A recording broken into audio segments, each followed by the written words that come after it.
BPL governing কাউন্সিলে যে আমরা যত বড় বড় কথা শুনেছি এটা আসলে ওইভাবেই কাজ করা দরকার। বিপিএল এর বয়সটা অনেক বেশি, তবে ক্লাসের আদু ভাইয়ের মতোই রয়ে গেল বিপিএল এর মেম্বার সেক্রেটারিরা কত বড় কথা বললেন লিগের আগে, কিন্তু লিগ শুরু হয়ে গেল, শেষও হয়ে গেল, ক্রিকেটারদের পাওনাও মেটে না, এমনকি রেভিনিউ শেয়ারের বিষয়গুলো ঝুলে আছে।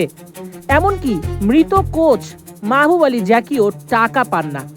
ঢাকা ক্যাপিটালসের আগে তো তিনি বিসিবির কোচ, তার সম্মানে কত কিছুই তো করতে পারত বিপিএল গভর্নিং কাউন্সিল, কিন্তু কিচ্ছু হলো না।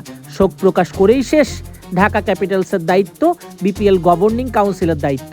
টাকা পেলো কি পেলো না জ্যাকির পরিবার, সেটাও জানে না কেউ। BCB vice president Faruque Ahmed মনে করিয়ে দিলেন কথার চেয়ে কাজ বেশি হতে হবে।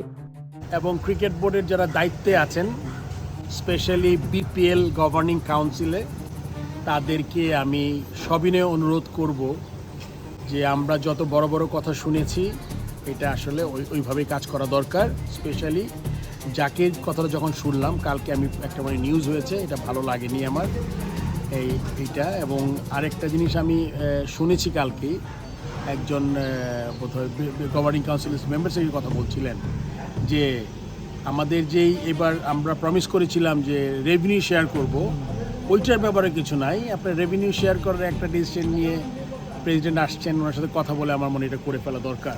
কেননা আপনি ট্রান্সপারেন্ট যদি থাকতে হয় তাহলে আপনি এগুলো করতে হবে। আপনি যদি ঢাকা ক্যাপিটাল যদি পয়সা দিতে না পারে, তাদের যদি যেই আমরা বলেছিলাম প্রথম যে সবার কাছ থেকে ব্যাংক গ্যারান্টি হোক, চেক হোক, আমরা এগুলো নিয়েছি, তাহলে ওইটা যদি একটা টাইম দিয়ে দেওয়ার পরে যদি না হয়, তাহলে ওইটা আপনার নর্মাল প্রসিজিউরে চলে যাওয়া উচিত, এনকেশ করে আপনার পাওনা মিটিয়ে দেওয়া উচিত আমি মনে করি। ফ্র্যাঞ্চাইজি এবং সবার আগে করতে হবে আমাদের জাকির ফ্যামিলির যেটা, সেই টাকাটা সবার আগে পৌঁছানোর ব্যবস্থা করতে। সেটা তো ঢাকা ক্যাপিটালসের টাকা, কিন্তু বোর্ড আসলে নিজে স্বপ্রণোদিত হয়ে কোনো সাহায্য করবে কিনা আমার মনে হয়, বিকজ আপনি যদি বোর্ডের লাস্ট 1 বছরে দেখেন, আমরা প্রচুর জায়গায় চেষ্টা করেছি যতটুকু মানবিক হওয়া যায়।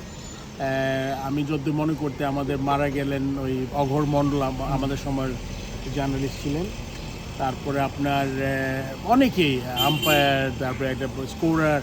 সো আপনি এটা দেখছে long list. So cricket board সবসময় মানবিক এবং চেষ্টা করে যাচ্ছে, যার যেই অসুবিধা, যারা ক্রিকেট সংশ্লিষ্ট ছিলেন তাদের ব্যাপারে একটু যে ধরনের সহযোগিতা করা যে করেছে এবং আগামীতে করবে, আমি শিওর। অ্যান্ড আমার তরফ থেকে যদি বলতে হয় আমি এটা বলবো।